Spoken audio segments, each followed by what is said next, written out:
Assalamualaikum, my dear students. I hope so you all are fine. I am your economics teacher. जी बेटा, हमने last lecture में अपने economics का मफहूम पढ़ा था। सॉरी, कौमी आमदनी का मफहूम पढ़ा था कि कौमी आमदनी हमारे पास है क्या। इसकी मज़ीद डेफिनेशंस और देखते हैं, क्योंकि यहाँ पे डिफरेंट इकोनॉमिस्ट ने डिफरेंट डेफिनेशंस दी हुई हैं हमारे पास। ठीक है, तो यहाँ पे जो है वो प्रोफेसर गार्डनर एकले, ये हमने लास्ट टाइम पढ़ा था कि प्रोफेसर गार्डनर एकले क्या कहते हैं। किसी फर्द की आमदनी से मुराद वो कमाई होती है जो उसे अपनी या अपनी जायदाद की पैदावारी खिदमात के इवज़ हासिल हो। लिहाजा कौमी आमदनी कौम के तमाम अफराद की आमदनियों के मजमूए का नाम है। ये वाली डेफिनेशन हमने लास्ट लेक्चर में भी अपने पढ़ी थी कि कौमी आमदनी है कि जितनी भी अफराद की आमदनियाँ होती हैं उन सबका मजमूआ जो है हमारे पास कौमी आमदनी कहलाता है। देखिए उसमें नीचे उसने थोड़ी सी एक्सप्लेनेशन भी दी हुई है। चूँकि एक फ़र्द अशिया या मुआवज़ों की शक्ल में जो कुछ हासिल करता है वो उस फ़र्द की ज़ाती आमदनी होती है, जबकि कौम ऐसे तमाम अफराद पर मुश्तमिल होती है जो कि एक मुल्क में रिहाइश पजीर हों। लिहाजा ऐसे तमाम अफराद की आमदनियों का मजमूआ इस मुल्क की कौमी आमदनी बन जाता है। ये बेटा देखिए क्या कह रहा है कि हमारे पास एक शख्स की जो आमदनी होती है वो ज़ाती आमदनी होती है, लेकिन सबकी पूरे मुल्क की जितनी भी आमदनी होगी उनका सबका जो हम मजमुआ लेंगे वो हमारे पास कौमी आमदनी कहलाती है। नेक्स्ट एक और डेफिनेशन देखें। यूएसए के शोबा कॉमर्स ने कौमी आमदनी की तारीफ इस तरह की है, वो मजमुई खालिस आमदनी जो कि किसी कौम के जुमले आमलीन पैदाइश यानी ज़मीन, मेहनत, सरमाया और तंजीम को एक मखसूस मुद्दत के दौरान अशिया और खिदमात पैदा करने के इवज़ बतौर मुआवजा हासिल होती है, इस कौम की कौमी आमदनी कहलाती है।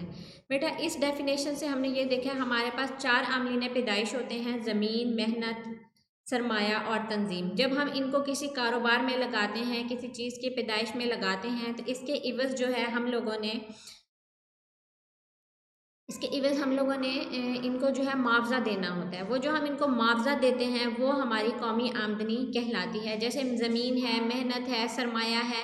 जब हम किसी लेबर को जो किसी काम पे लगाएंगे, कोई अशिया की पैदावार पे लगाएंगे, तो उसके बदले ज़ाहिर है उसको हमने मुआवजा देना है। वो जो मुआवजा है वो हमारी कौमी आमदनी होती है। ठीक है, अमरीकी नोबल याफ्ता मईशत वान पॉल ए सिमोलिनसन सिमोलिनसन के अल्फाज में मजमूई तौर पर किसी एक मुल्क में पैदा होने वाली अशिया और खिदमात की सालाना बहाव की ज़री कदर कीमत को कौमी आमदनी का नाम दिया जाता है। इसमें जो है हमने देखना है कि ईयरली उन्होंने कहा है कि सालाना बहाव की ज़री कदर कीमत, ज़री मीन्स के पैसा या मनी में जब हम कन्वर्ट कर लेते हैं अशिया और खिदमात की मालियत को, कि वो उनकी कितनी कीमतें हैं, तो उनकी जितनी भी कदर कीमत होगी उसको हम कौमी आमदनी का नाम देंगे।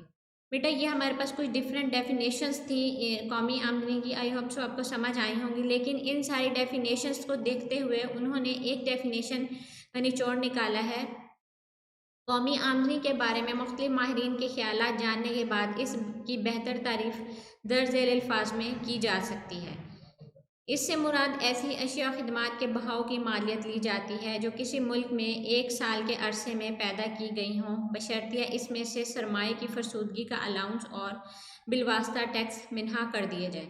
बेटा एंड में जो हमने डेफिनेशन देखी है वो ये है कि जितनी भी हमारे पास अशिया खिदमात की एक साल में जो बन रही होती हैं अशिया खिदमात, वो जो है एक साल के अंदर उस अरसे में पैदा की जाती हैं अशिया खिदमात, उसमें उनमें से हम जो है अपने सरमाए की फरसूदगी, वो हमारे पास क्या होता है उसमें से सरमाए की फरसूदगी का अलाउंस क्या होता है हमारे पास बेटा, जो इसको हम डेप्रिसिएशन कहते हैं। और बिलवास्ता टैक्स मिन्हा कर दिया जाए। मिन्हा का मतलब है माइनस करना, बिलवास्ता टैक्स जो है हमारे पास, और फरसूदगी का अलाउंस जब भी हमारे पास मशीनें वगैरह होती हैं, ज़ाहिर टाइम के साथ साथ उनमें कोई ना कोई मसला आता रहता है या ख़राब होती रहती है, उनकी लाइफ कम होती रहती है, उनके लिए जो हमने अमाउंट फ़िक्स की होती है कि हमारे पास जो है मशीन कोई ख़राब हुई है या उसकी जो लाइफ है वो कम हो रही है, मशीन आहिस्ता आहिस्ता यूज़ हो रही है, तो वो ख़त्म हो जाती है, मशीन का टाइम ख़त्म हो जाता है या मशीन बिल्कुल ही जो है काम करना छोड़ देती है, तो उन चीज़ों के लिए जो है हम डेप्रिसिएशन अमाउंट जो रखते हैं या उन पर जो खर्चा आता है वो हमारे पास फरसूदगी का अलाउंस कहता है। फरसूदगी का अलाउंस और बिलवास्ता टैक्स को मिन्हा कर देंगे तो हमारे पास एक साल की जो है कौमी आमदनी आ जाएगी। आगे देखें, बस किसी मुल्क की कौमी आमदनी का तयन करते वक्त मंदरजा झेल अमूर को मद्देनज़र रखा जाता है। कौमी आमदनी में 1 साल के दौरान अशिया और खिदमात की बहाव की मादियत ली जाती है। इसका मतलब ये है कि 1 साल के दौरान तमाम अशिया और खिदमात की बाज़ारी कीमत के लिहाज से मालियत का अंदाज़ा लगाना चाहिए, चाहे वो अशिया इस्तेमाल में आ चुकी हों या इस्तेमाल में आने से रह गई हों। जब हम कौमी आमदनी को जो है मतलब कैलकुलेट करते हैं या किसी मुल्क की आमदनी का हमने अंदाज़ा लगाना होता है, हमने ये कुछ चीज़ों को जहन में रखना होता है कि 1 साल हमने लेना है टाइम पीरियड, और उस दौरान जो है हमारी अशिया खिदमात कि जो बहाव की जो मालियत है, अगर हम उसको ज़र में देखें, उसकी कदरों कीमत को देखें, तो वो हमने अंदाज़ा लगाना है कि इसकी बाज़ारी कीमत के लिहाज से मालियत का अंदाज़ा लगाना चाहिए, चाहे वो इस्तेमाल में आ चुकी हों या इस्तेमाल में आने से रह गई हों। ऐसी चीज़ें मतलब बेशक वो इस्तेमाल हुई हों या इस्तेमाल में ना हुई हों, लेकिन हमने उनको देखना होता है कि इनकी जो है हमारे पास इनको कैलकुलेट करना है कि ज़री कीमत कितनी बनती है इनकी। ये वही बात कर रहा है सरमाए की फ़रसुदगी के अलाउंस से मुराद है कि मशीनों की मुरम्मत और तजदीद वगैरह के लिए इनकी पैदावार में हर साल अलहदा अलाउंस निकालना चाहिए। जी बेटा, ऊपर भी वही बात मैंने बताई थी कि जो हमारे पास इनकी मतलब उनको ठीक करवाना है मशीनों को, या कोई मतलब मसला आ जाता है, तो उन चीज़ों के लिए अलहदा से अलाउंस निकालना चाहिए हमें, ताकि जब मशीन की उम्र ख़त्म हो जाए तो उन ही मतलब जो हमने बचाई हुई है अमाउंट जो निकाला है उसमें से हम दोबारा से कोई मशीन वगैरह ख़रीद सकें।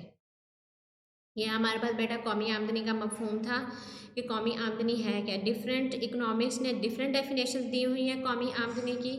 हर किसी ने अपना व्यू पैदा किया हुआ है कि मतलब जो भी हमारे पास पूरे 1 साल में अशिया और ख़िदमात जो हम पैदा करते हैं, मेहनत है, सरमाया है, लगा के इन चारों आमलीन को, इनका जो हम बेसिकली मुआवज़ा जो उनको दे रहे होते हैं, वो हमारे पास कौमी आमदनी कहलाती है। इसमें और भी बहुत सारी डेफिनेशन उसने दी हुई हैं, तो इन सारी चीज़ों को आपने अच्छी तरह स्टडी करना है।